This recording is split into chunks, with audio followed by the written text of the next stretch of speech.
Ito mga paps, mag-DIY tayo ngayon, magpalit tayo ng bearing sa axle drive natin.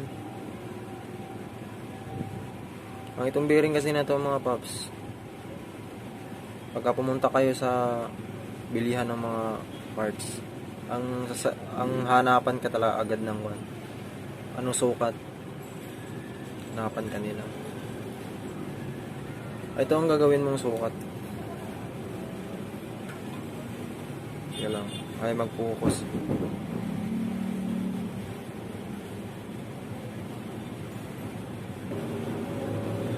Sira na nga itong cellphone ko.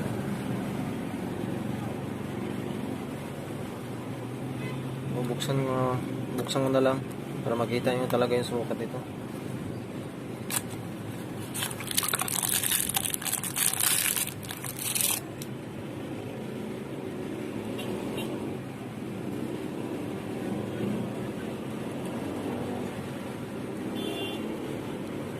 Ito mga paps,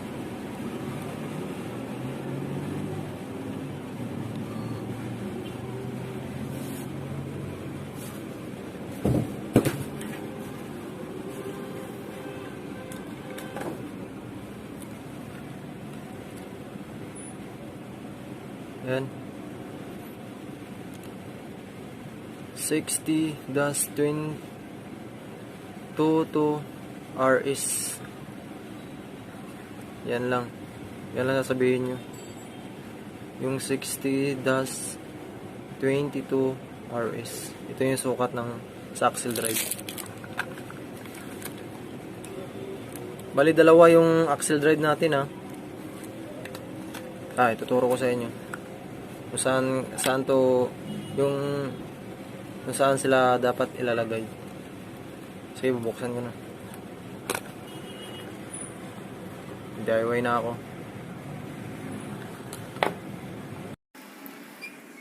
Ito mga paps, buksan ko na. Unahin ko muna itong 4 na bolt na to. Ang pagpaluwag nito mga paps sa counterclockwise, para mapabilis yung pagtanggal nyo ng mga bolt, kailangan gamitan nyo ng Terence. Kagaya nito, ikot ko lang para matanggal agad yung mga bolt. Ito kasi yung nagpabagal sa trabaho natin, hindi agad matanggal. Ang sukat nito mga paps, yung Terence na to 8mm, pati yung mga bolt na yan 8mm din yun. Madali lang siyang tanggalin, hindi naman siya matigas. Kailangan gulatin mo lang yung mga bolt, hindi yung pabibi na tanggal ka ng bolt. Kailangan biglain mo.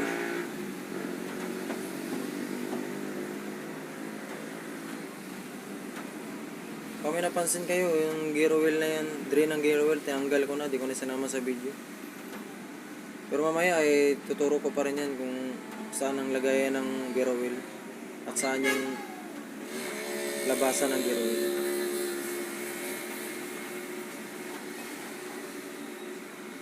Basta yung mga maiksi na bolt o mahaba na bolt, ibukod nyo na para pagbalik nyo mamaya, para mag-DIY kayo, para di na kayo malito, para dire-diretso yung gawa nyo.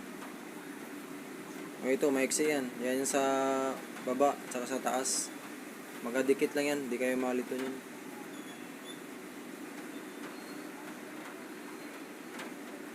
Ito, yan. Yan, sa dalawa na yan. Yan yung mga maiksi.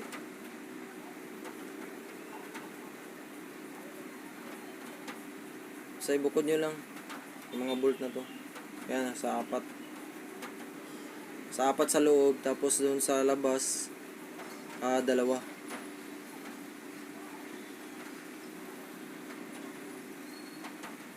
Tapos yung drain flag ng gear wheel, bukod nyo rin para hindi nyo nahanapin kung anong mahaba, anong mahaba o maiksi. Tanggalin ko muna itong bolt ng brake arm.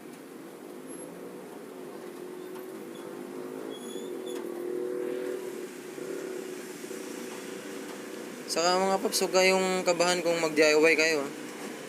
Kailangan mag-focus kayo kung gusto nyo talaga mag-DIY ng mga motor nyo.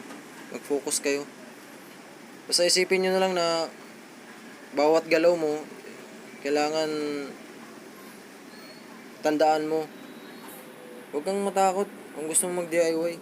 Kasi pag magpalit ka kasi ng bearing kasi sa shop, di siya basta-basta na kung lang mura. Bearing lang yung ipalit mo, pero mahal yung mahal yung bayad sa mekaniko. Yung labor niya kung tawagin. Ito, punas-punasan ka muna kasi sobrang dumi talaga nito. Wala nang motor wash to eh. Isang buwan na halos walang motor wash tong motor ko. Tapos punas ko muna. Para pagtanggal ko ng gear axle drive, hindi magkalaglagan yung mga yan, tanggal ko na.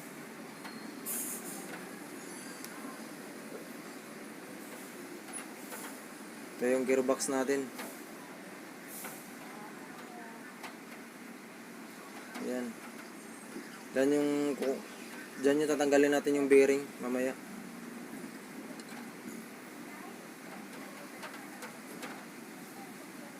Yan, check ko tong isa. Yung sinasalpakan ng road drive. Itong dalawa, okay pa.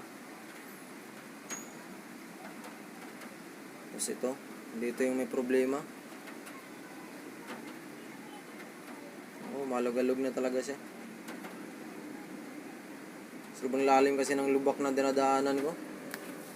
Hindi ko napansin. Palagi na lang ako na lubak. Kahit umuulan kasi, bumabiyahe ako eh. Hindi ako sumisilong kasi nasaya yung oras ko.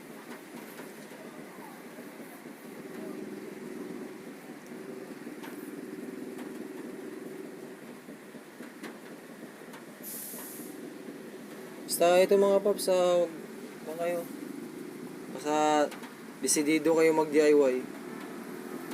Kayang-kaya nyo ang gawin.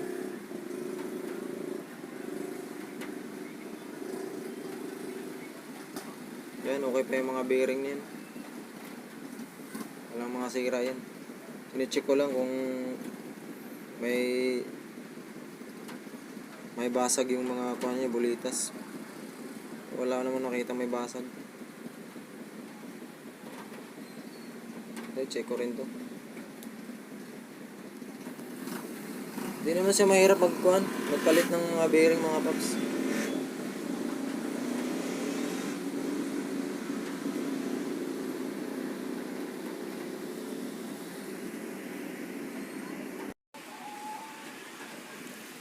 Ito mga paps, ito pala yung gear first wheel. Tsaka yung main axle ko.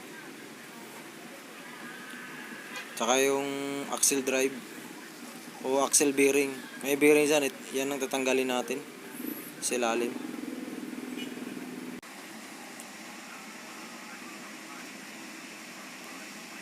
Ito mga paps, ito yung axle drive.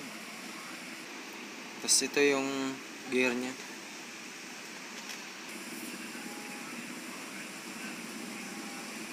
Tignan ko pa. Tapos yung ito naman, yung pangalawa kong ipakita sa inyo, ito yung main axle ko.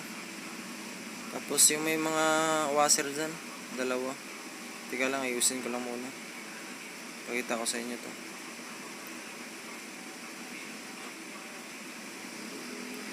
Ito. Ito yung main axle ko. Yan. Ito yung washer nya, dalawa. Basta pang magtanggal kayo, ibukod nyo lang to. Itong washer na to, pati yung main axle ko nya. Para mabilis nyung may balik. Kunwari, parang nagdalawang isip kayo, bago nyo buksan, tsuran nyo muna siya. Tapos kabisadawin nyo muna hanggat makuha nyo na yung saan siya nararapat ay lagay. Ayan. Importante, huwag kayong kabahan pag gumawa kayo. Huwag kung mag-DIY man kayo. Napaka-importante yun. Chinik ko lang yung mga ibang bearing dito sa crankcase na to. Ito yung axle bearing. Ano talaga siya, alog na talaga. Ito yung tatanggalin natin.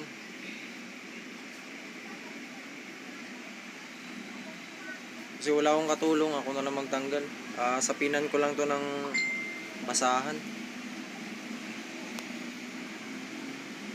Ito, sapin ako ng basahan. Pag magtanggal ito mga paps, dandahan lang pagpupok.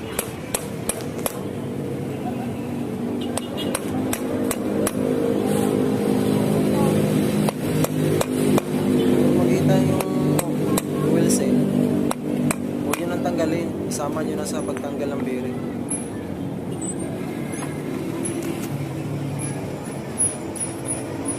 Ito mga paps, dandahan lang ha. Pag kayo lang mag-DIY, kayo lang mag-isa, kailangan makapal yung sapin, kasi baka makrap naman yung crankcase. Pag may kasama ka naman, pahawak mo na lang sa kanya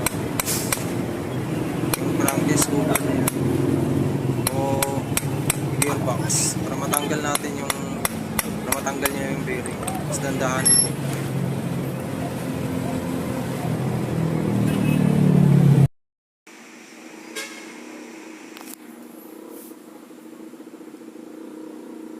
Sa kaunting pasensya lang, dandahan lang pagpukpok.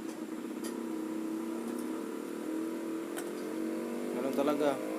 Tignan natin kung tanggal na ba. Tanggalan natin. Okay, ito mga paps, ito yung wheel seal ng axle drive. Sinasalpakan ng gulong sa likod or mags. At saka ito naman yung bearing. Pine-check ko. Wala, malakas na talaga yung kuha niya, sira niya. Di lang natin makita sa screen dahil nga may cover pa yung bearing na to. Pero pag check ko, talagang malakas na yung kuha niya, alog niya. Ito yung sukat niya. Kung nalalabuhan nga niya, maglagay ako ng sukat dito sa screen.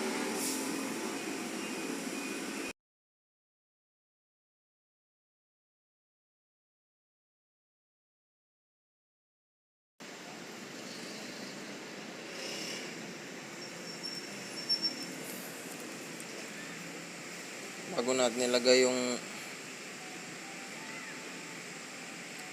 axle bearing, lagyan muna natin ng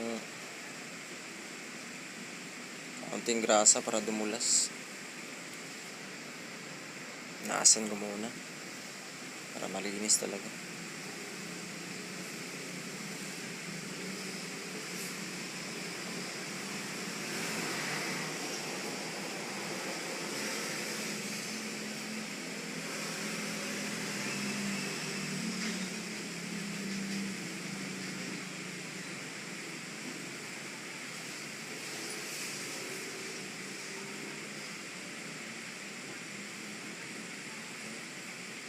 Mga bearing, sinik ko na yan kanina, walang problema yan. Ito lang. Ito na yung bagong bearing na to. Itong bagong bearing na to mga paps, pag binibili nyo to sa kasa, medyo may kamahalan to.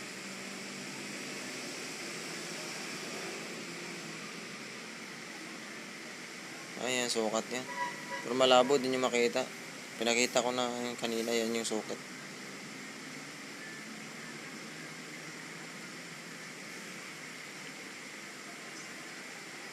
Yung manipis lang na grasa, ilagay natin. Para kahit papano dumulas. Paikutan mo lang siya.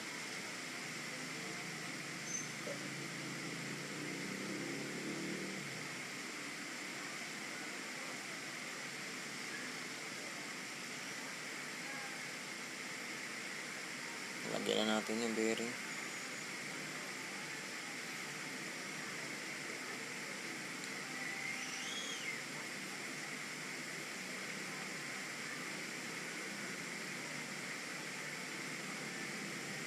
Ulitin ko mga paps ha, ito yung axle drive ng sinasalpakan ng gulong sa likod. Kasi dalawa kasi yung natin. Axle drive, sinasalpakan ng torque drive, saka sinasalpakan ng gulong sa likod. Bali yung sinasalpakan natin ng gulong sa likod, dito yung papalitan natin ng bearing. Ito na paps, tandahalin ng pagpukpok para di ma-stress yung crankcase nya. Tandahan lang mabaon din naman katagalan yan. Konting tiyaga-tiyaga lang.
Paps, ito yung oil seal ng axle drive.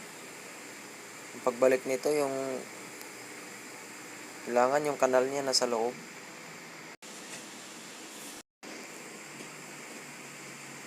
Punasan ko muna.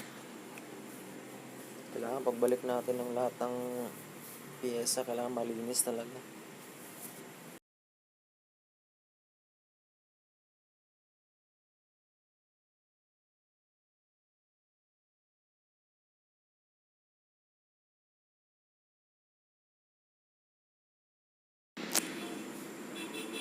Ito na mga paps, lagyan na natin yung oil seal.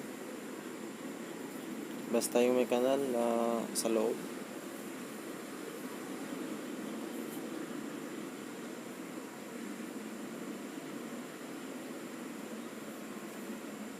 Sa loob natin nilagay. Tapos dandahan natin pupukin ang martelyo. Wala kasi tayong rubber mallet, pero kaya po yan basta dandahan lang.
Ito mga paps, tuturo ko sa inyo kung bakit palagi napapasukan yung gearbox natin ng tubig. Tapos magpapalit tayo ng gear oil, mapapansin natin na malagatas na.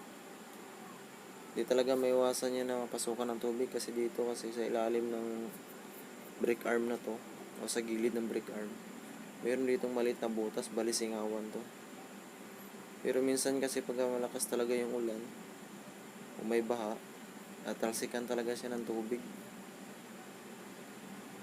Kahit talsik lang yan, pag naipon ng naipon, bali dumadami talaga siya.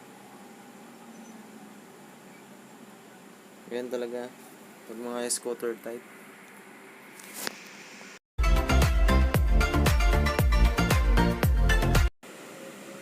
Ito mga paps, bali na natin yung mga gear na to. Unahin natin pagbalik yung main axle ko na gear. Pasensya na kayo, naabutan ako ng dilim. Ganyan lang pagbalik, di naman kayo malito niyan, kasi isa lang yung salpakan niya. Ang washer kanina bago ito nagsimula, yung may kanal so hindi kayo malito niyan, salpak nyo lang yan dyan.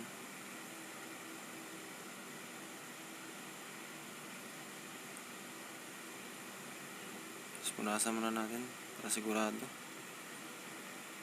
na walang mga buhang-buhangin.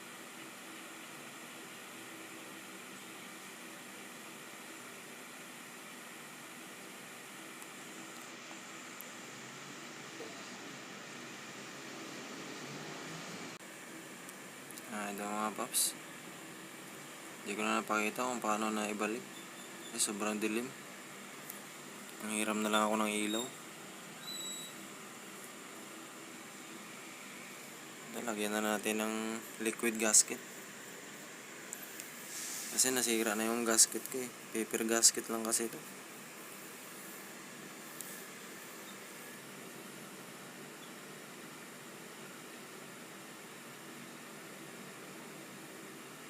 Lagyan ko lang muna to para paglagyan natin ng gear oil ay hindi naman masayang, kasi pag walang gasket kasi yan, hindi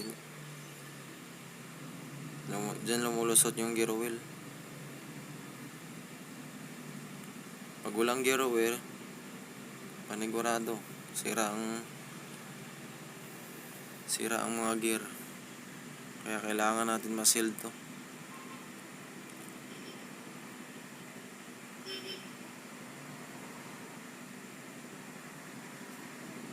Ganyan lang. Basta yung mga dowel pin nito, kailangan ibalik nyo rin sa ayos. Bago kasi tinanggal yung kanina, tinanggal ko na yung dowel pin. Napaka-importante yung dowel pin kasi yun yung nagbabalance para swak talaga sa pagbalik.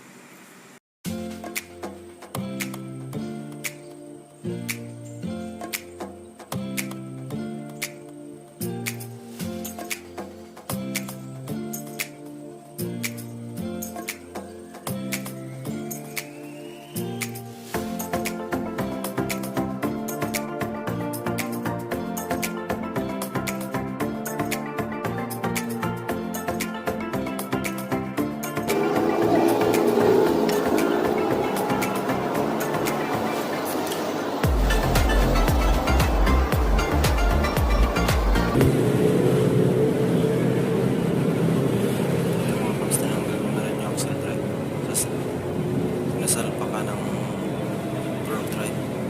Ibang sukat ito mga paps, ano? Sukat na axle drive na sinasalpa ka ng gulong, iba rin na sukat yung kanina. Kasi ito naman iba rin ang sukat nito. Ilagay ko na rin din ulit dito sa screen sukat nitong bearing na to.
Ito mga paps, ito yung drain plug, ibalik ko na. Ito yung drain plug ng gear oil natin. So, sa gearbox, sigpitin ko na.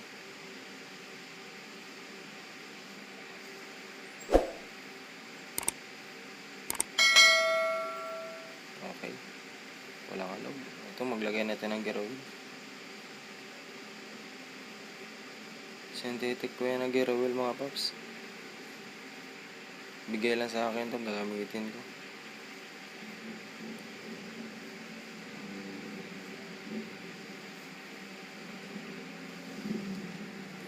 Puling ko muna sa dulo.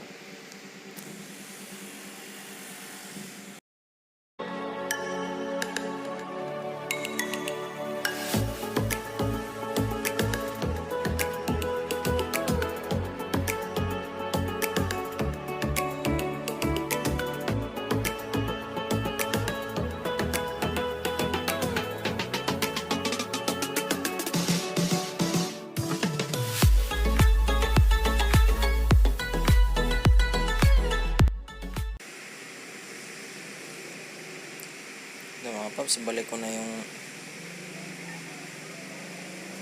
bolt ng gear oil.